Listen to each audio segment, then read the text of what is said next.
Então, nossa última aula hoje, ressonância magnética.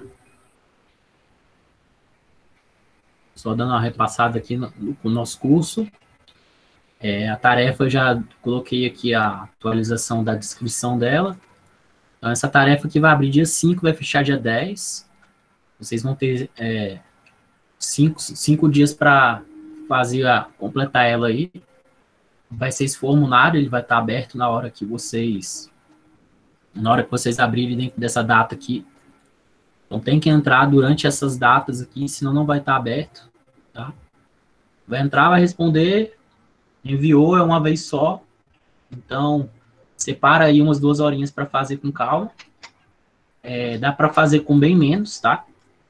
Só que separa aí umas 2 horinhas para fazer com calma, né? Você vai poder pesquisar e tudo mais. Então, é interessante fazer com calma aí, sentado no lugar, tentar ficar num lugar tranquilo, tá? Só questões alternativas nesse questionário aqui, do dia 5 ao dia 10 de outubro. As outras tarefas estão abertas, normais, para vocês enviarem. Vai ter o fechamento aí de mais 2 tarefas. Para essa semana agora, 3. A 1 e a 2 já fechou. Quem não enviou tem que conversar comigo agora. Não vou mais estender prazo. Só os casos específicos. A 3 para o dia 12 de setembro. Encerrou também. Tá? Então, quem não enviou também, só falando comigo. Casos específicos. Para ver se eu aceito ou não. Tarefa 4 é para esse sábado. A 5 também para esse sábado. Então, 4 e 5. Poucas pessoas enviaram, ó. Tem 3 dias só. Tá? Tem muita presença. Sempre lembrando. Um pouquinho mais já enviaram. Toma cuidado. Tá? Para sábado, 4 e 5. 4 e 5. Então, 2 tarefas aí. São simples, tá? Façam. É importante que façam. Então, 4 e 5 para esse sábado. Poucas pessoas enviaram. Não vou mudar também prazo. A 6 e a 7 já está mais para longe, então façam 4 e 5. Semana 6 não tem tarefa. Não tem tarefa. Semana 6. Semana 7, só lá mais para frente. Só em outubro. Então vai ter tranquilidade aí. Essa aqui e essa aqui. Vamos lá, 10 e 11. 10, dia 17 de outubro. 17 de outubro. E a 11, 17 de outubro também. Certo? Então façam 4 e 5, né? Urgente. 4 e 5 urgente. Aqui para dia 17 de outubro. Aqui dia 10 de outubro. E aí a prova também já está a explicação aqui. Esse é um formulário também. Dia 19 a dia 22. Tem que entrar nesses dias aqui. Fora disso aqui não tem como fazer. Então, vai ser um formuláriozinho.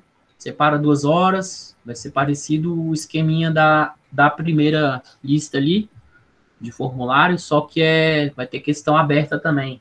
Eu vou corrigir. Caso necessário, alguns alunos vão fazer a prova de recuperação aqui, vou notificar cada um aqui já com essa nota final, para ver se o aluno já obteve nota, certo? Tudo ok, pessoal? Então, beleza. Tá registrado aí. Semana 7. Vamos lá, voltar aqui. Semana 7, então, ressonância magnética.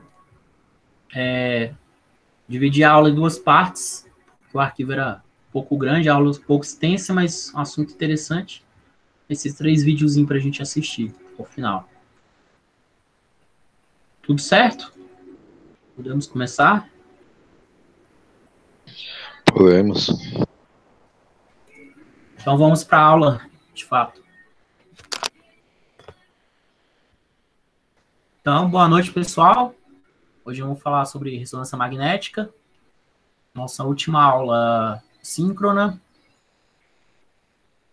A ressonância magnética, então, é um exame de imagem. Aqui alguns exemplos de imagem que são gerados pela ressonância magnética.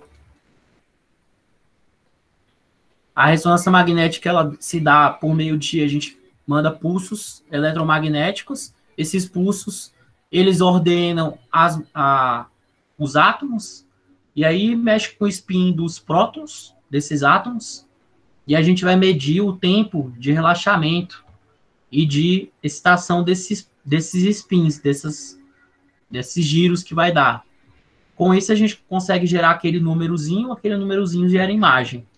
Então, o princípio de sempre se gerar um número e criar uma imagem, né? O princípio em si sempre é o mesmo para imagens médicas. Na ressonância é dada pelas ondas, pelos pulsos eletromagnéticos. Então, tá aí a explicação mais detalhada, caso você esqueça e queira ler com mais calma. Mas é basicamente isso que eu disse. É um exame, não usa radiação ionizante, isso é bem legal, né? Então, não tem esses perigos que a tomografia computadorizada, por exemplo, apresenta. Ele não é invasivo ao corpo humano também, não tem nenhuma parte de troca de material, né, nenhuma parte desse tipo que não gera tantos riscos biológicos, né, com alguns exames. Então, é um exame relativamente simples no sentido de que ele não é nocivo.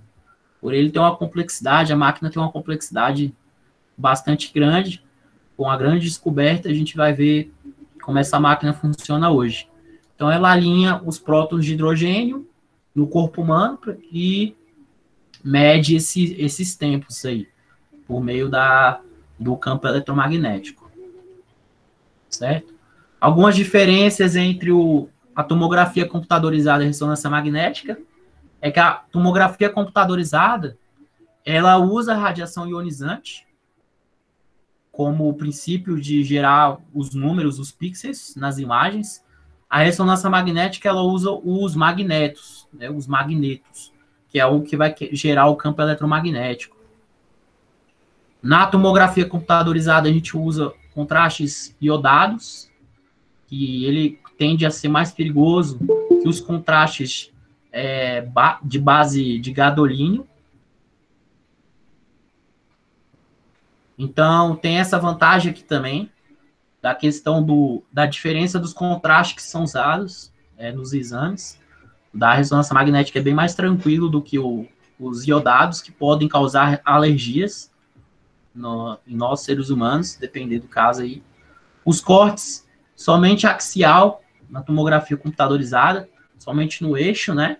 Mesmo a gente conseguindo tirar várias imagens, é sempre no eixo, né, que a gente tira. E na ressonância magnética, como a gente consegue botar vários, a gente vai ver direitinho isso aí, a questão dos planos, a gente tem X, Y, Z, a gente coloca várias bobinas e consegue medir cortes nos 3 planos ao mesmo tempo. Então é bem... Por isso que ele tem um poder aí maior de gerar imagens com melhores qualidades e níveis de detalhe do que a tomografia computadorizada. E ele tem casos específicos que o uso ele é bem mais recomendado, a gente vai ver também. Então, aqui está falando que não usa radiação ionizante, né? A parte de efeitos colaterais também fala aqui do contraste, daquilo que eu estava falando ali, né? O gadolínio, que não é o iodo. Então, comparado aí, é muito baixo, nem compara com o iodo, que é utilizado lá na tomografia computadorizada.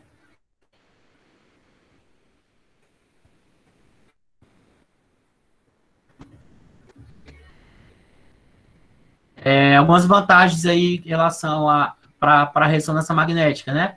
Alguns exames específicos que ele tem preferência. Para diagnosticar a esclerose múltipla, né? O ELA, aquele ELA. Então, algumas escleroses, alguns tumores específicos, infecção do cérebro, medula espinhal, articulações, alguns ligamentos. Então, para lesão, a maioria das lesões, né, tendinite, coisa que você tem que ver coisa de tendão e tudo mais, algumas massas moles, tecidos moles, alguns tumores. Então, a ressonância magnética para isso aqui, para esses itens aqui, por exemplo, ela é bem melhor do que a tomografia computadorizada. Então, daí o médico vai receitar de acordo com o que ele quer investigar. Um pouco do histórico. A ressonância magnética veio lá com o Felix Bloch e o Edward Purcell. Eles, na época lá do pós-guerra, 1945, Universidade de Stanford, de Harvard, né, uma perto do lado da outra lá, no Califórnia. Então, o pessoal descobriu lá a questão dos campos magnéticos e tudo mais.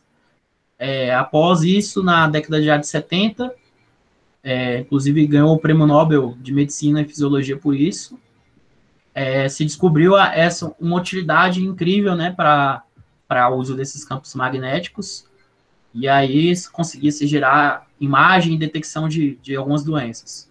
Então, é claro que isso aqui se desenvolveu bastante, mas a ideia em si já foi um avanço médico grandioso, né, lá na década de 70. Relativamente novo, né, comparadas a algumas técnicas. Então, gerou, inclusive, o prêmio Nobel para esse Paul Landebohr.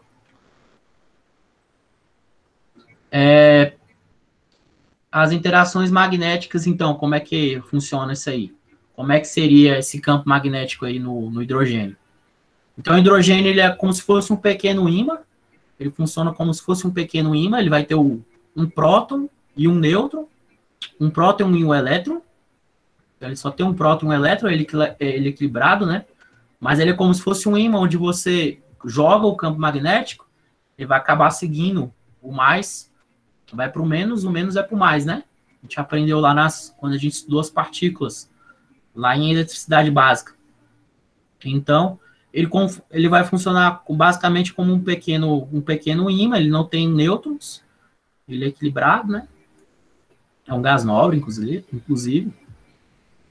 E ele tem grande abundância no corpo humano, né? Porque o corpo humano, até porque 70% é constituído de água. A gente sabe que H2O, né? Tem bastante hidrogênio no corpo humano. Ele é de grande abundância no corpo humano, ele é de fácil acesso para a gente fazer isso aqui. E basicamente tem no corpo humano todo, né? E aí ele possui um alto momento magnético, por esse motivo dele ser esse pequeno ímãzinho aqui. Então ele consegue fazer esse lance de você jogar ele para você mexer com o spin dele. Aí tá explicando isso que eu acabei de falar, para vocês conseguirem ler depois. Falando também, já falei isso aqui. Aí o que é interessante, por exemplo, os átomos, elementos de fósforo, flúor, sódio, também daria para fazer. Não só hidrogênio, alguns outros elementos também dariam para fazer. Só que assim, não são tão abundantes no nosso corpo, igual o hidrogênio, né? Por isso que a gente usa o hidrogênio. Esses aqui também têm alto grau de magnetismo, mas não tem tanta abundância igual o hidrogênio no nosso corpo.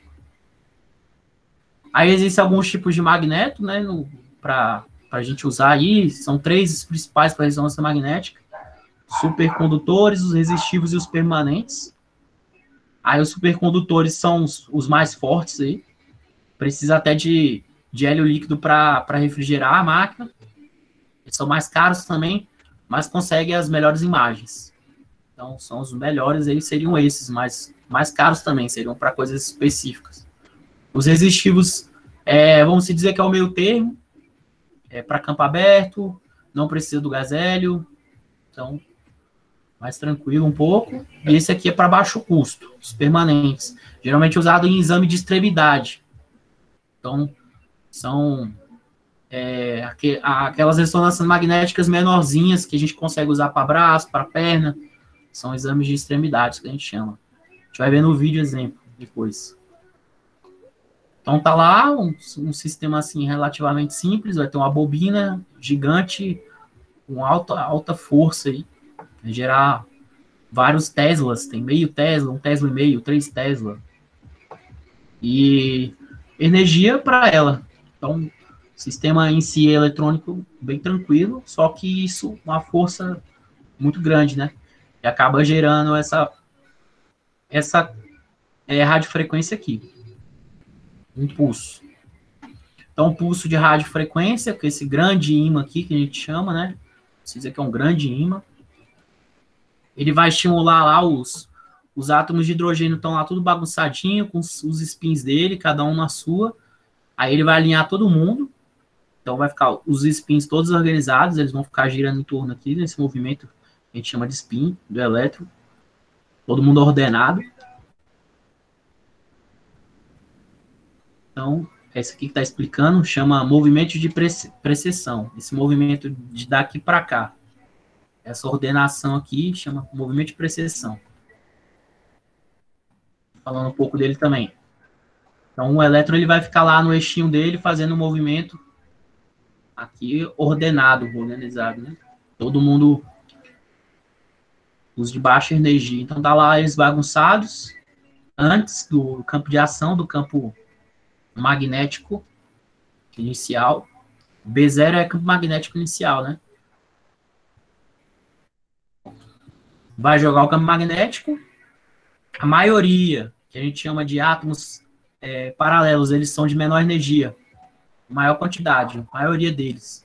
Eles vão alinhar junto ao campo magnético, e alguns poucos, a gente chama de antiparalelos, com maiores energias, eles não vão alinhar, eles vão alinhar contrário ao campo magnético.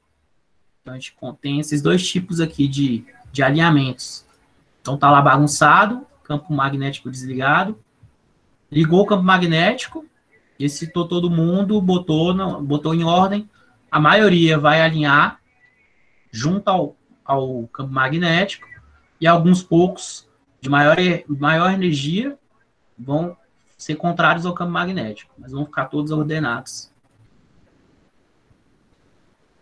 Aí mais um exemplozinho, seria um grande ímã em volta do paciente lá cheio de átomos de hidrogênio. Tem os paralelos e os antiparalelos. Aqui mostra a questão do equilíbrio dinâmico que é feito. Então, eles estão lá em Z, bagunçados, vão para XY. São plano XY, plano Z. Aí chama de plano longitudinal e plano transversal. Não precisa tanto decorar essas coisas, só entender mais ou menos o funcionamento, né? Então, está explicando isso aqui. Os planos transversais, o plano longitudinal, joga a de frequência, eles tendem a ir para o plano transversal XY. Plano XY. Aí eles vão ter o declínio. O declínio é quando você joga o campo magnético, depois você tira o campo magnético. Quando você tirar, esses átomos, eles tendem a voltar, certo? Para ficar bagunçado de novo. E você tirou a ordem deles. Quando eles forem voltar, você mede esse tempo. Já medir esse tempo. Então, aqui está o resumo de tudo isso que eu falei. Joga o campo magnético, ele age nas moléculas de baixa energia, né, as paralelas. Eles alinham 90 graus lá com o campo magnético. Né, eles vão ficar junto dele. Desloca para o transverso, quando eu tiro, ele vai pela... Aí tem um declínio, mediu o tempo. Mediu o tempo, vira imagem. Por que vira imagem? Porque o tempo vira um número, né? O número você joga naquele array lá de... aquela matriz. Então, aquelas matrizes vão virar voxels, né? Em volume, vira voxel. Vira imagem 3D. Então, um resuminho aí. Aqui é o tempo de recuperação, declínio, que a gente chama. Então, tem um tempo de recuperação quando a gente tirei a excitação, campo magnético inicial. Eu vou medir o tempo de recuperação, vou chamar ele de T1. Eu vou medir o tempo de declínio, vou chamar ele de T2. Então, eu medi o T1 e o T2. Eu fiz tudo isso para energizar, para ter um zero, para ter um padrão, para ter um referencial. Aí eu energizei, tá todo mundo no referencial, tá todo mundo bonitinho. Não fiz nada até então. Tirei, eu vou medir, T1, T2. T1, T2 vai me gerar dois tipos de imagem diferentes. Aqui fala como é que mede a recuperação T1. Então, a T1 é caracterizado quando tem 63% de energia, tal, que é quando ele vai recuperar. E o T2 tem a ver com a energia que ele vai trocar entre os vizinhos, logo após. Até 37% e tal, você mediu o T2. O tempo que isso leva. É o tempo aqui é a energia. Então, T1 vai me gerar uma imagem mais desse nível. E T2 vai me gerar uma imagem mais desse nível. A gente vai entender as diferenças. E essa aqui é uma composição. É uma composição, vamos dizer, no meio termo entre essas duas. Então, tem um pouco de características de T1 e um pouco de características de T2. Composição da imagem. Ela tem mais informação aqui. Aqui, a gente vai ver as diferenças. Mas dá para ver que aqui são mais brilhantes. São mais, mais brilhante. Aqui é mais cinzento. Certo? Vamos ver a diferença aqui. Então, uma mais brilhante, outra mais cinzenta, mais escura para gordura. E para água, por exemplo, é o contrário. Essa aqui a gente consegue ver mais água, mais escura. E a água no T2 fica mais brilhante. A água no T2 fica mais brilhante. A gordura no T1 fica mais brilhante. Então, esse envoltório aqui, ó, mais brilhante. Envoltório. E aqui é a água. A água mais brilhante. Composição das duas vai gerar isso aqui. Então, tem algumas diferençazinhas, né? T1 e T2. As duas são importantes, vai depender do que a gente vai querer ver. Então, vão existir diferentes configurações de T1 e de T2. A gente vai ver como é que é feita essa configuração, para a gente obter diferentes tipos de imagem. Então, lá, igual na tomografia computadorizada. Quando não tem nada, ausência, vai sair o preto. Quando tiver muito denso, ou seja, por exemplo, osso, vai ficar o branco. E vai ter os meio termos entre os tons de cinza. Certo? Então, esse que os números vão gerar. Tons de cinza. Metal tudo ok aqui por enquanto. Ah, tinha caído, tem tempo. Beleza. Aqui usando. Tô vendo, acho que caiu. Então, vamos lá, continuando. Aqui ele fala dos parâmetros de pulso que a gente vai utilizar para diferentes tipos de imagem, para gerar diferentes tipos de imagem. Então, o que eu estava falando. O que é importante lá? As características da T1 e da T2. Aí, como é que a gente vai fazer essas características? É com o TR e o TE. Tempo de relaxamento e o tempo de...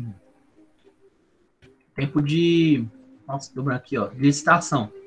Que é aquele da troca de energias lá, dos vizinhos, entre os vizinhos, átomos vizinhos. Então, tempo de repetição de um pulso para o outro e o tempo de excitação. Mexendo nesses dois tempos aqui, a gente consegue diferentes T1 e T2. Quando a gente mexe mais com o TR, influencia muito no T1, que é o tempo de repetição. A gente vai ver o que é tempo de repetição e excitação direito. Cada um aqui. Quando a gente mexe mais com TR, a gente vai ter imagens mais para o T1.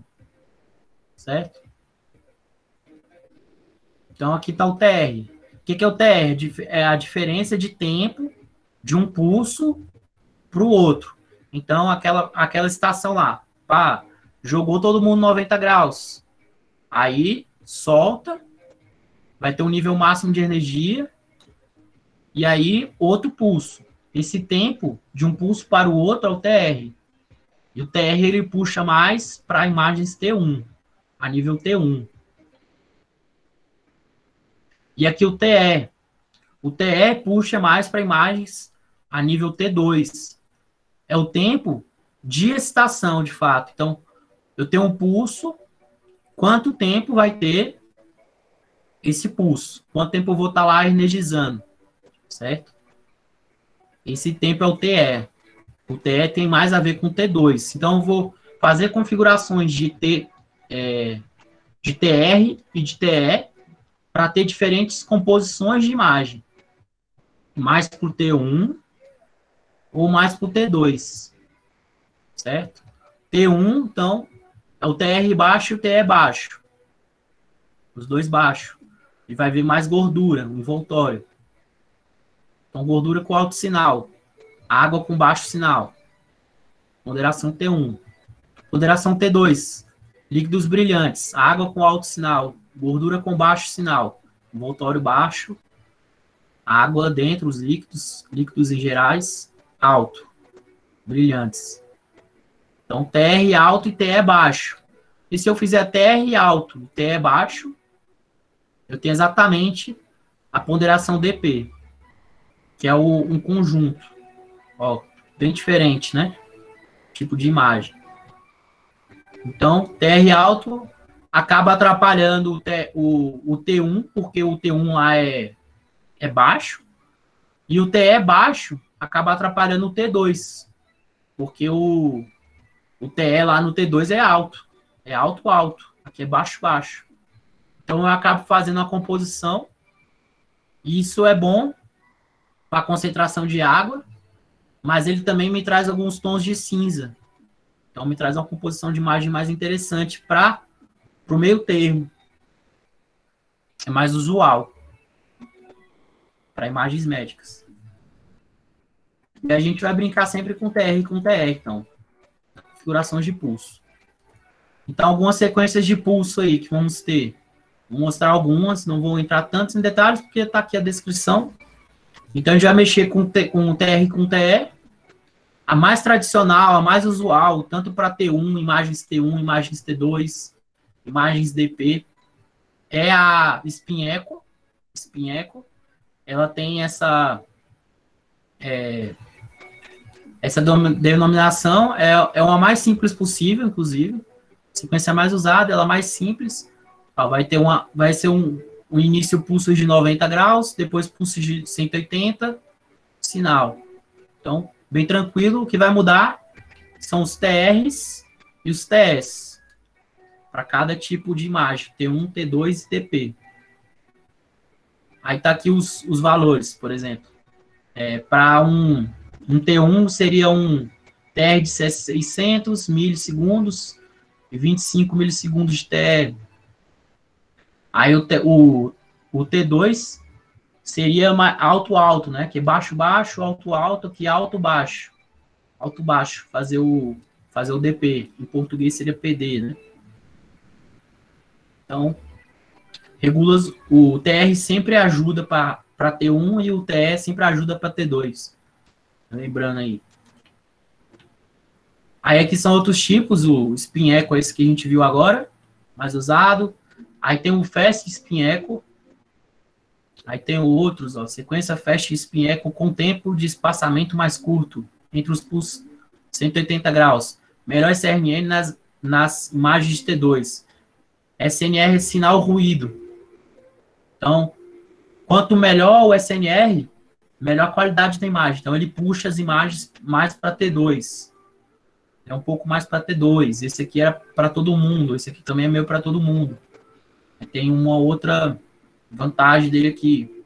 Cada um tem seu uso. Certo? Então, todo mundo tem seu uso, todo mundo tem sua importância. São diferentes configurações. Sequência Spin Echo com disparo único. Sequência Inversion Recover. E também o parâmetro de tempo de inversão usado nessa sequência fornecerá o padrão da imagem.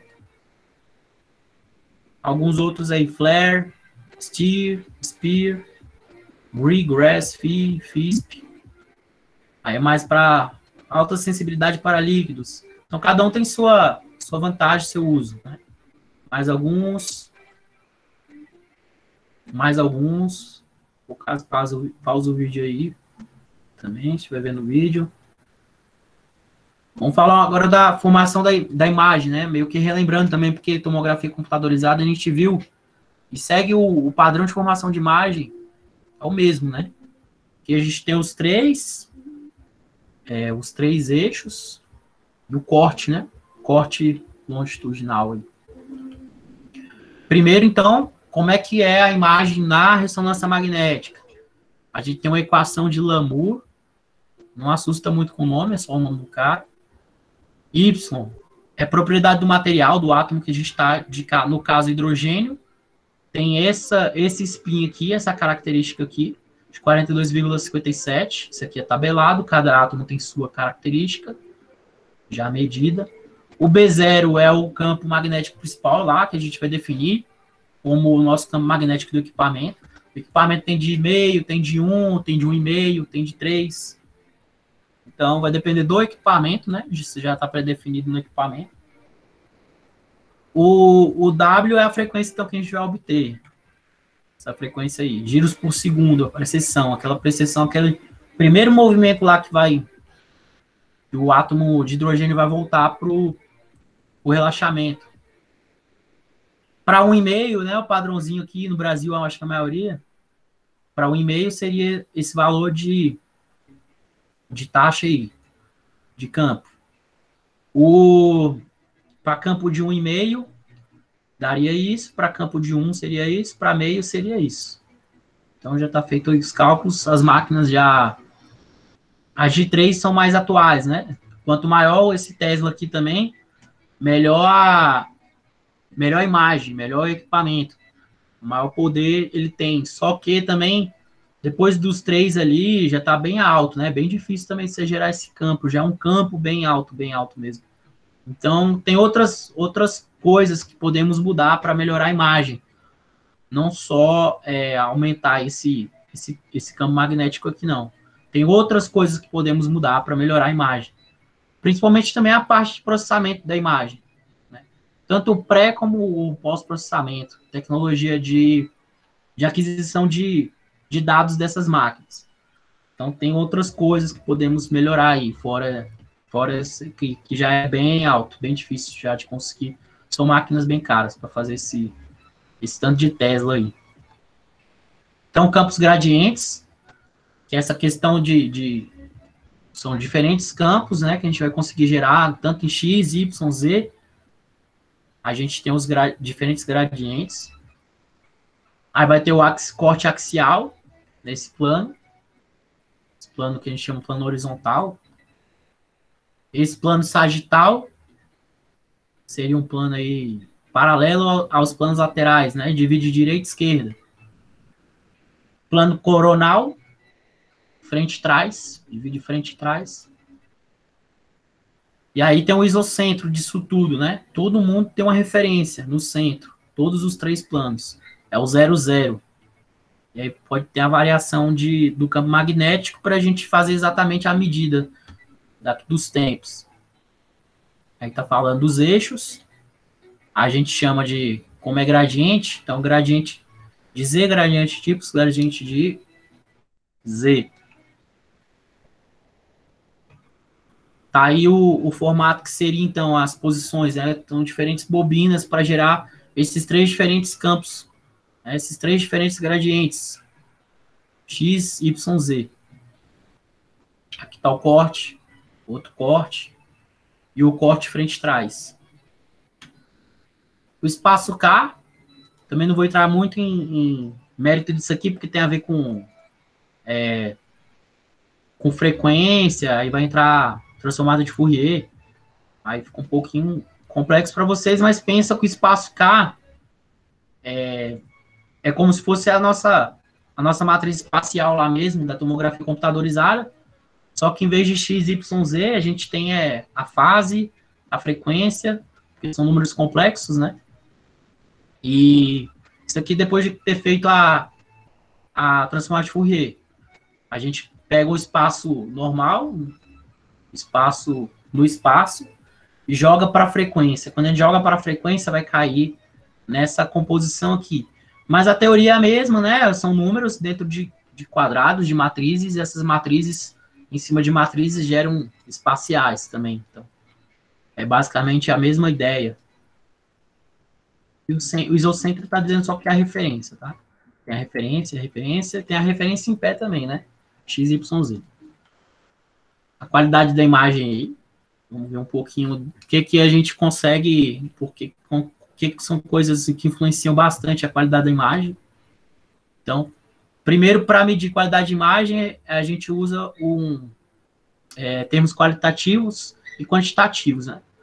Um quantitativo aqui mais usado é o SNR, né? Em português é RSR. SNR, vocês vão ver a maioria dos lugares, né? Medida em dB. Vai medir quão próximo está a imagem real da imagem gerada, reconstruída. E aí, quanto maior esse número em dB, melhor a reconstrução, melhor, mais fidedigna, né? Mais qualidade ela vai ter. Então, relação sinal-ruído. Como a gente mede a qualidade? Principalmente pelo SNR. Agora, coisas que influenciam nessa melhor qualidade. Por exemplo, quanto maior o B0, maior o SNR. B0 é aquele que eu falei, meio, 1,5, 3 Tesla, vai ter melhores imagens, melhores qualidades de imagem. Aqui, tá tudo tranquilo. Aí, as bobinas em si, né, o uso da bobina, qual bobina que tá utilizando ali. Lembra que eu falei que tem 3 chips lá atrás também. Aí tá falando da bobina ainda.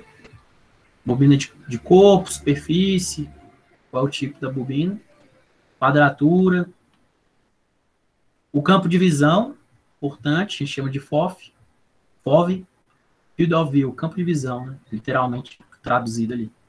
FOV quadrado, FOV irregular, aqui é diferente daqui, a altura é maior do que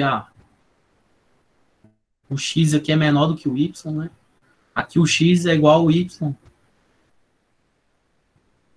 Espessura, né? Thickness. Então, quanto maior, menor a espessura, né? Se você focar mais, uma espessura menor, provavelmente você vai conseguir melhor qualidade. Se você conseguir a espessura maior, você vai acabar meio que esticando a imagem. Quando você estica a imagem, você acaba perdendo qualidade, perdendo pixel ali, né?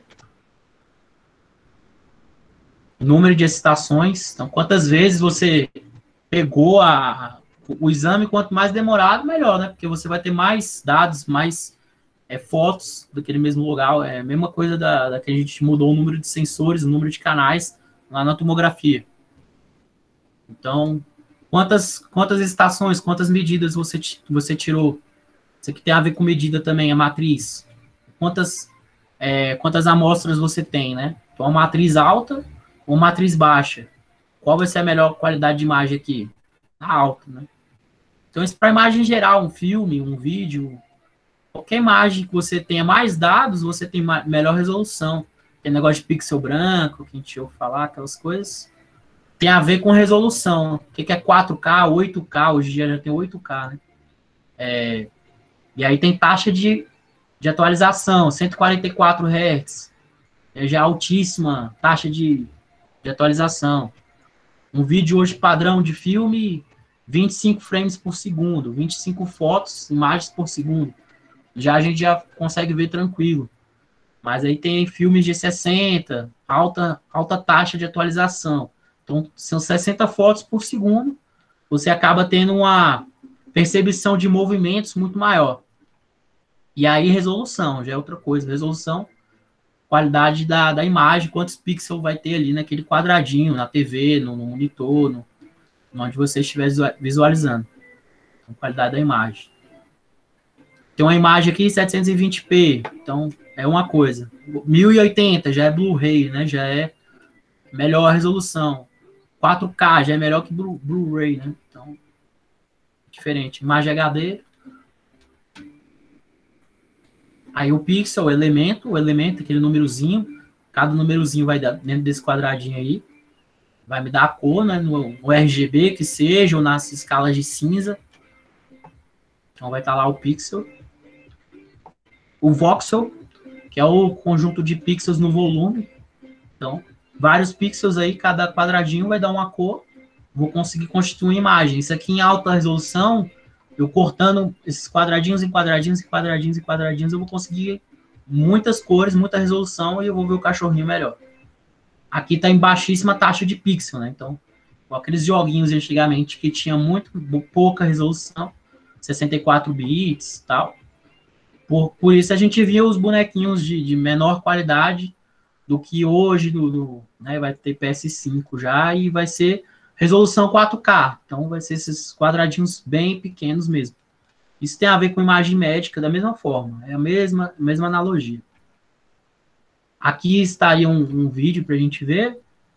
Primeiro eu vou voltar aqui com vocês. Tudo tranquilo aí? Estão vivos? Muita informação. Claro. Tá tranquilo? Deu para entender a lógica básica, pelo menos aí da ressonância? Um pouco mais complexa, mas só pensa que você mede tempos e esses tempos de relaxamento, a gente gera os números lá, né? Gerou o número, gerou a imagem. Beleza? Vamos ver aqui agora então os videozinhos. Vamos abrir aqui o primeiro. Segundo. E aí, pessoal do Radiologando, tudo bem com você? Primeiro eu quero que vocês vejam isso aqui, a diferença. E aí, pessoal do Radiologando, tudo bem com vocês? Estamos aqui para mais um canal.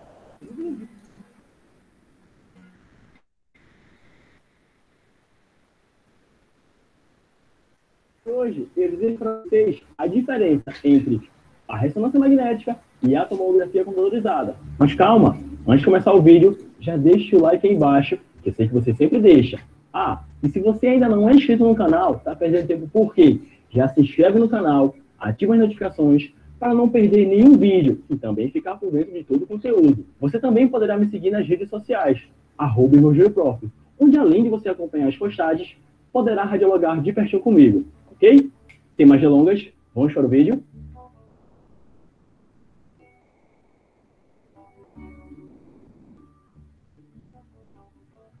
Bom, pessoal, a diferença entre ressonância magnética e tomografia não é só no nome. Basicamente, aparentemente, na imagem a ser produzida é semelhante. Só que todo o processo para a formação de imagem, características de reconstrução de imagem, é totalmente diferente. A ressonância magnética, por sua vez, ela trabalha com radiação não ionizante, com os princípios físicos de onda de radiofrequência e princípio de magnetismo. Já na tomografia computadorizada, são utilizados a radiação do tipo X, ou seja, raio-X. Na tomografia computadorizada, por trabalhar com raio-X, vai ter um tubo de raio-X. Já na ressonância magnética, não vai ter um tubo de raio-X. É um outro sistema totalmente diferente, tá bem? Outra coisa, o modo de aplicação de uma e de outra vai ser totalmente diferente. Por exemplo, a ressonância magnética, ela vai ter umas características, as propriedades físicas mais apropriadas para estudar as partes moles do corpo humano. Ou seja, tecidos moles, como por exemplo, músculos, região abdominal, região de ligamentos, algumas regiões articulares, entre outros órgãos e outras estruturas do corpo humano. Já a tomografia computadorizada, ela vai estudar melhor as partes anatômicas, tais como osso, coluna vertebral, a região pulmonar. Então, o modo de aplicação entre um e outro vai variar diretamente para o qual o paciente ele vai ser redirecionado. Tomografia e ressonância são técnicas totalmente distintas. Bom, pessoal, basicamente, quando você vai realizar uma tomografia e uma ressonância, o equipamento ele pode aparentar ser o mesmo. Como vocês podem observar aqui, ó, o equipamento de tomografia e o equipamento de ressonância. Eles são semelhantes, certo? Ok, mas eles trabalham de uma forma diferente. Na tomografia computadorizada, pelo fato de termos um tubo de raio-X, iremos trabalhar com radiação ionizante. Já na ressonância magnética nuclear, a gente vai trabalhar com radiação não ionizante, ou seja, ondas de radiofrequência que serão produzidas pelas bobinas. Então, basicamente, a diferença entre uma e outra é que uma tem radiação ionizante e a outra não tem radiação ionizante. Qual das duas pode oferecer um risco? A que contém radiação ionizante. A ressonância magnética, basicamente, não vai oferecer nenhum risco à sua saúde em relação ao fato de utilizar radiação não ionizante. Outra característica importante, o tempo de duração de exame da tomografia dura em torno de aproximadamente de 5 a 15 minutos, a depender do tipo de procedimento que você vai realizar. Já na ressonância magnética, o tempo de exame é um pouco maior. Por quê? O fato de não trabalhar com radiação ionizante faz com que esse processo seja um pouco mais longo. Ou seja, o exame em ressonância magnética dura aí aproximadamente de 15 a 40 minutos, dependendo do procedimento também a ser realizado. Outra característica muito importante entre a tomografia computadorizada e a ressonância magnética. Do ponto de vista de produção de imagem, a tomografia computadorizada, inicialmente, faz a aquisição das imagens apenas no corte axial, podendo assim reconstruir essa mesma imagem nos outros cortes, como coronal e sagital. Já na ressonância magnética, a aquisição da imagem inicial pode ser por qualquer corte, ou seja, a aquisição inicial pode começar tanto pelo corte axial, tanto pelo corte coronal, como também pelo corte sagital. Independente do corte inicial que você vai fazer a aquisição das imagens, depois você pode reconstruir da mesma forma para os outros cortes. Sendo que, na tomografia, sempre começa pelo corte axial. Na ressonância magnética, pode começar por qualquer corte em relação ao corpo humano, seja coronal, seja sagital, ou seja, axial. Bom, pessoal, existem alguns exames radiológicos que também existe uma necessidade da aplicação e uso do contraste. O contraste utilizado em tomografia é totalmente do que é utilizado na ressonância magnética e vice-versa. Em tomografia, geralmente, o contraste utilizado é o contraste iônico e não iônico, e geralmente é administrado por via endovenosa, a depender do tipo de procedimento, pois também pode ser ingerido por via oral. Já na ressonância magnética, os dois tipos usualmente mais comuns de contraste são o gadolínio e o dióxido de carbono. Esses são os contrastes específicos para se trabalhar em relação à técnica de ressonância magnética. Sem contar que, na tomografia, a imagem vai ter uma nomenclatura diferente. Assim como nos raios-x a gente enxerga radiopaco e radiolucente, na tomografia, o que se aproxima da densidade maior é descrito como hiperatenuante e a densidade menor é descrita como hipoatenuante. Já na ressonância magnética, a densidade maior é descrita como hiperintenso e a densidade menor hipointenso. E em ambas, quando não se tem nenhum tipo de densidade, é dito como ausência de sinal. Detalhe, pessoal, para você que já realizou um exame de tomografia, ou já realizou um exame de ressonância, ou vai realizar, ou vai trabalhar, existe também algumas características em relação à instalação do local. Quando você vai realizar um procedimento de tomografia, basicamente o paciente ele vai precisar tirar todos os objetos metálicos para poder fazer o exame. Mas na sala de exame, não tem problema nenhum em ficar objetos metálicos. Já na ressonância magnética, até você chegar à sala de exame, tem todo um aparato de segurança. Em cada passagem, em cada setor que você vai passar, vai conter estes símbolos aqui, ó, que você, se identificar, você deve informar ao pessoal em relação ao procedimento. Porque se você tiver alguma prótese metálica, se você tiver marca-passo, se você tiver clipe de aneurisma, que seja basicamente atraídos pelo princípio de magnetismo, você jamais poderá passar ou entrar numa sala de ressonância magnética, pois isso pode gerar algum tipo de risco. Então, dentro da sala de ressonância magnética, nenhum objeto ele é metálico. A maioria dos objetos utilizados lá são diamagnéticos ou paramagnéticos, e não ferromagnéticos, porque se forem ferros magnéticos, eles vão ser atraídos pelo ímã em relação ao equipamento de ressonância magnética. Sem contar que, pelo fato também de trabalhar com ondas de radiofrequência, a sala de exame de ressonância não pode sofrer nenhum tipo de interação externa de outras ondas de radiofrequência. Então, a sala é totalmente revestida acusticamente, para não sofrer nenhum tipo de alteração em relação à imagem. Ah, Igor, quer dizer então que quando eu for realizar um exame de ressonância, eu não posso usar o meu celular. É um ponto curioso. Como a sala é totalmente revestida acusticamente, basicamente você não vai ter sinal de telefonia dentro da sala. Sem contar que o fato do celular ter pontos, algumas placas ferromagnéticas, elas podem ser atraídas pelo equipamento. Então, fica assim proibido o uso de celular dentro da sala de exame de ressonância, não só para não oferecer nenhum tipo de risco, mas também para não atrapalhar a produção da imagem durante a aquisição do exame.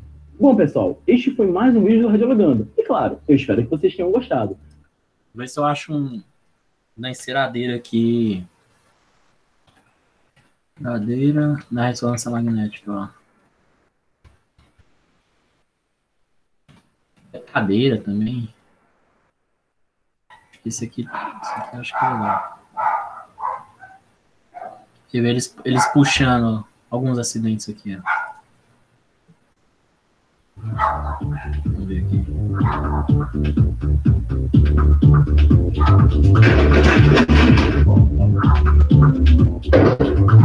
O campo é forte. Você bater em alguém.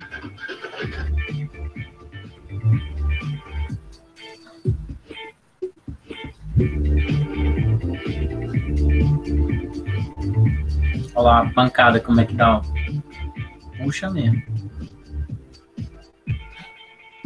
A enceradeira aí.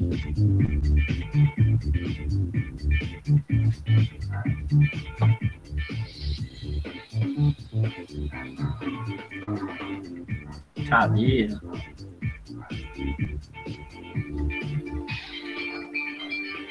Outro enceradeira, isso aí já foi. Já era. Até carrinho. Aparelho inteiro. Acho que isso aqui é movimento. 4 Tesla.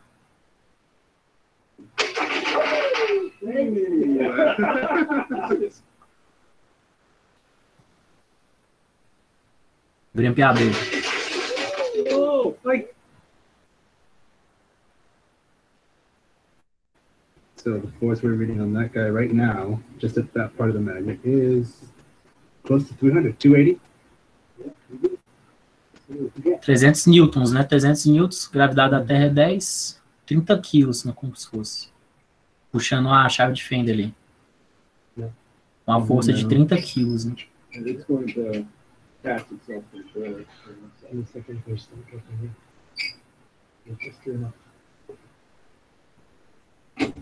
There it goes. And now, it's giving us a reading of 500 Agora foi pounds. para 550 quilos aí de força. A chave de fenda, né? Que deve ter aí suas 200 gramas, não sei. Então a chave de fenda de 200 gramas vira 50 quilos.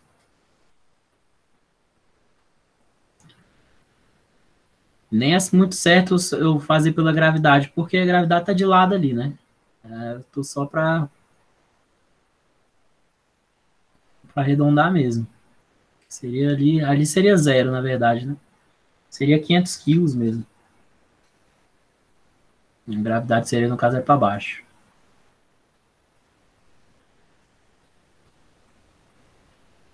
Mas é por volta de 100 mesmo, 30 a 50 vezes, se eu não me engano, né?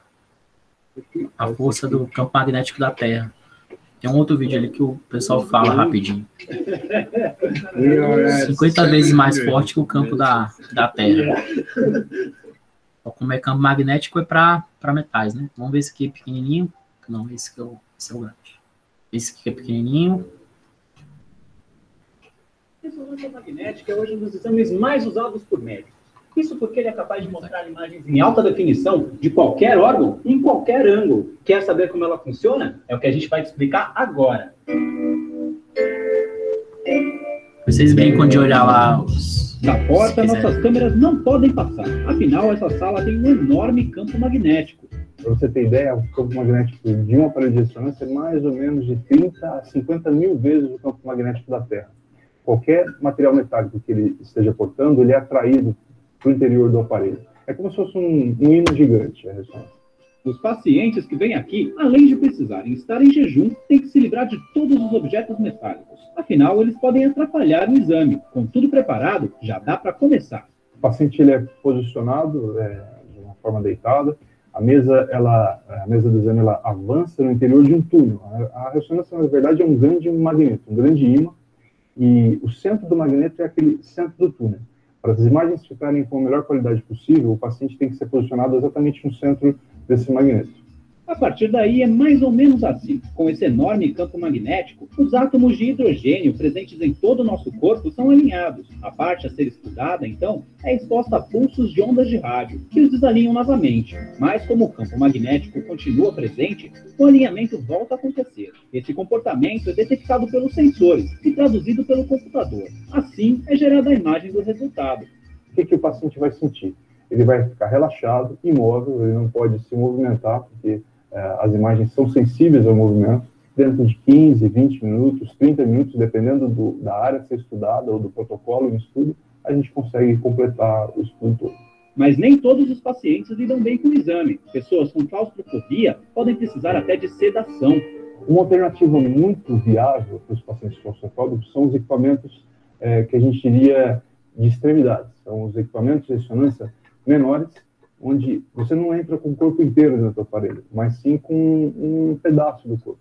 É um ótimo exame, por exemplo, um ótimo aparelho para examinar o punho, o cotovelo, o joelho. O Resultado entregue? Precisa Bom, da máquina aí do, o resto do trabalho máquina fica mais com o seu barata. médico.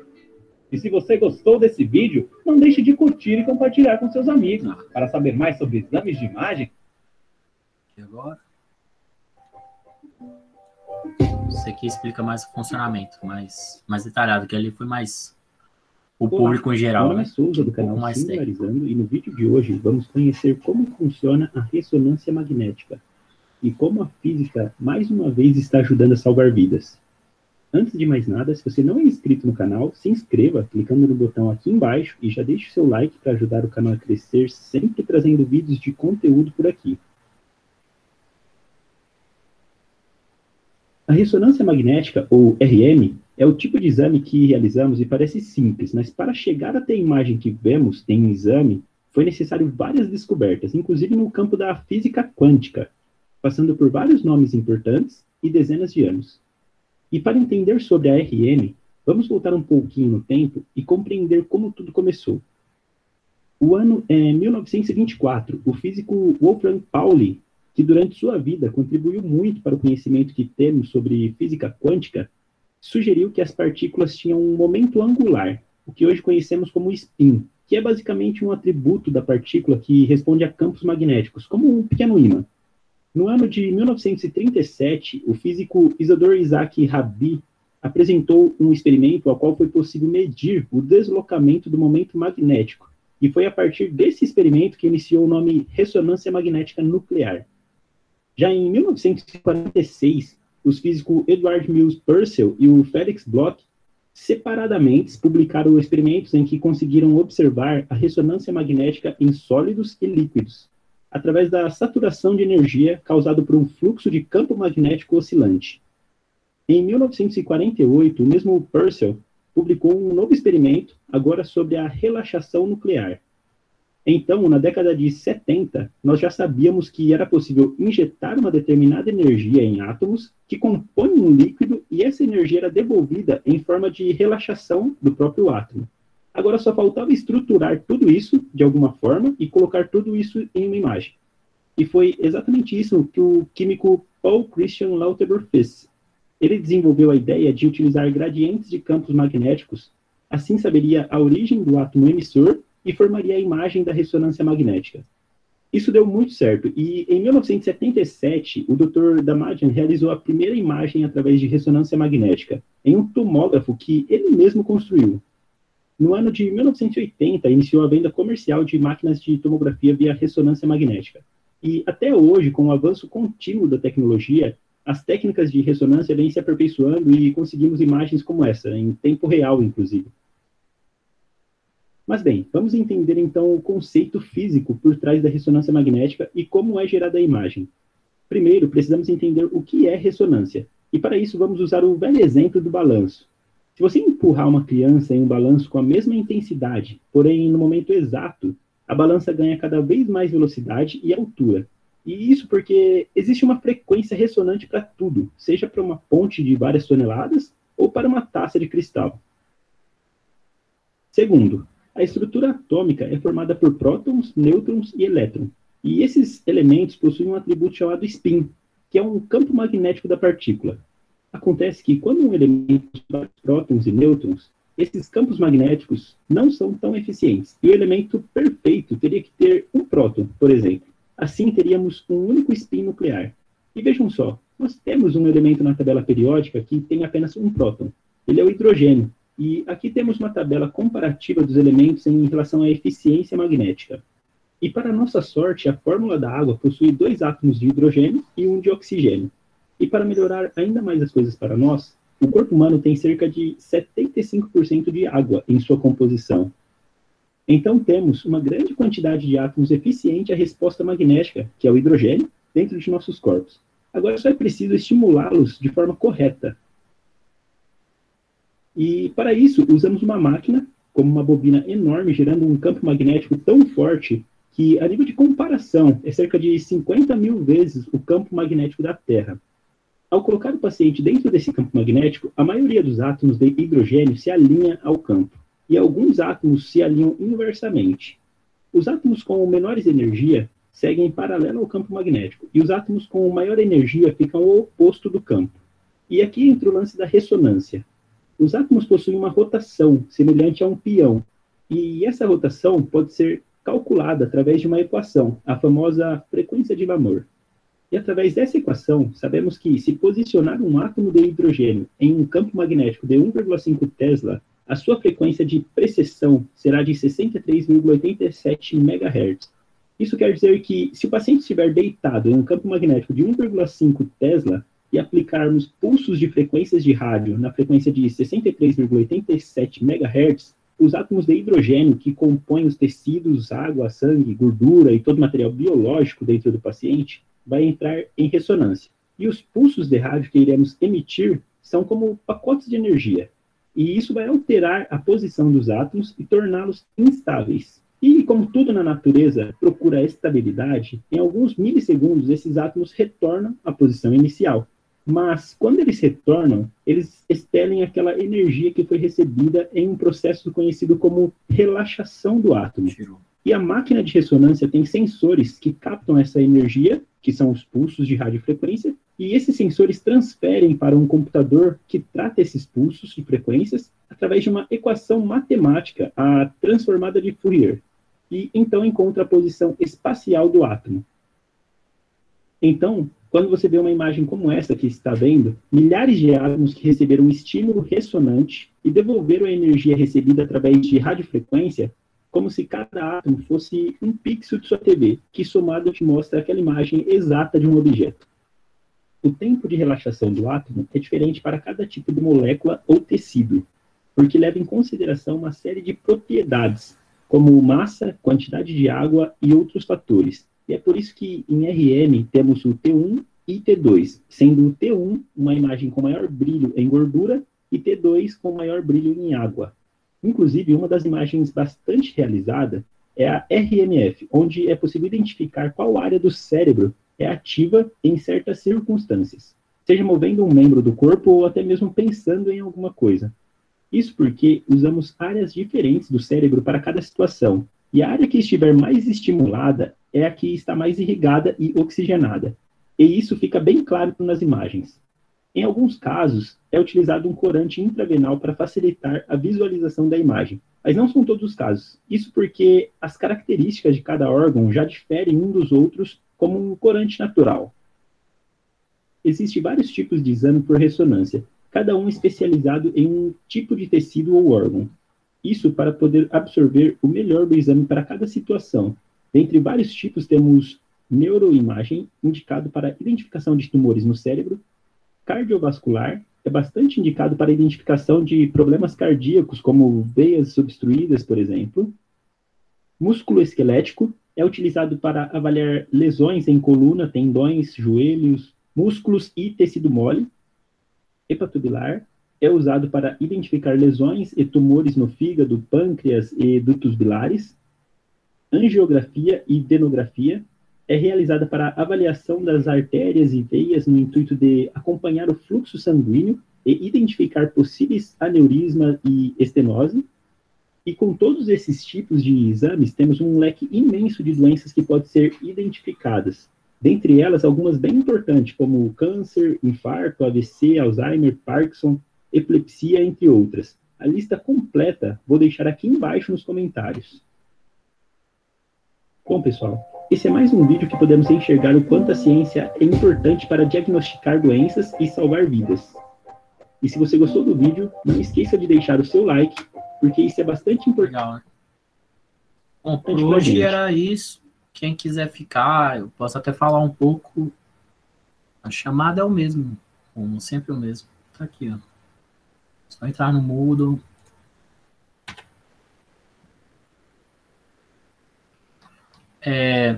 Enquanto eu vou pegando a chamada aqui para vocês, está aberto lá.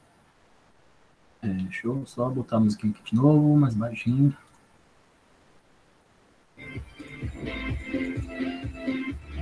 Então, para quem não sabe, eu faço doutorado lá no UNB e eu trabalho com ressonância magnética lá.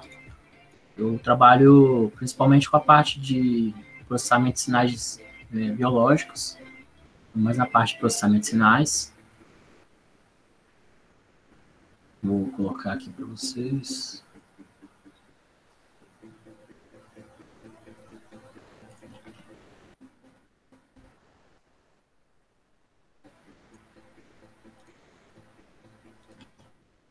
Sempre a mesma, pessoal, mas hoje é a última, né? Hoje é a última. Trabalho com processamento de sinais. No mestrado eu foquei em eletrocefalograma, que é um sinal 1D, né? A gente tem uma dimensão, é um sinal, uma amplitude de quantidade ali pelo tempo, então só tem XY. E agora eu estou trabalhando com ressonância magnética no doutorado 2D, então, inclusive, consegue jogar para vídeo, né?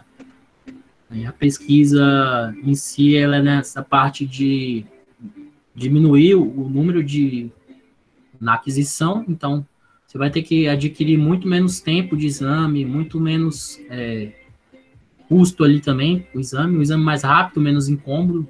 Quando você se diminui tempo de exame, você tem vários ganhos, né? Isso com a qualidade de imagem igual ou melhor. O algoritmo que eu uso chama Compressive Sense, eu estou usando parte de inteligência artificial e machine learning também, nesses algoritmos aí, para tentar intensificar esse processo do Compressive Sense. Já tenho Compressive Sense em algumas máquinas da Toshiba e tal, tem algumas máquinas que já vêm da Siemens, se não me engano também, e eu estou trabalhando nisso aí. Quem quiser também, tiver interesse, quiser conversar sobre, perguntar, curiosidades depois, eu fico também à disposição, sabendo disso aí. Vocês podem me procurar. Hoje foi nossa última aula, vou encerrar a gravação aqui e fico à disposição aí até mais tarde com vocês.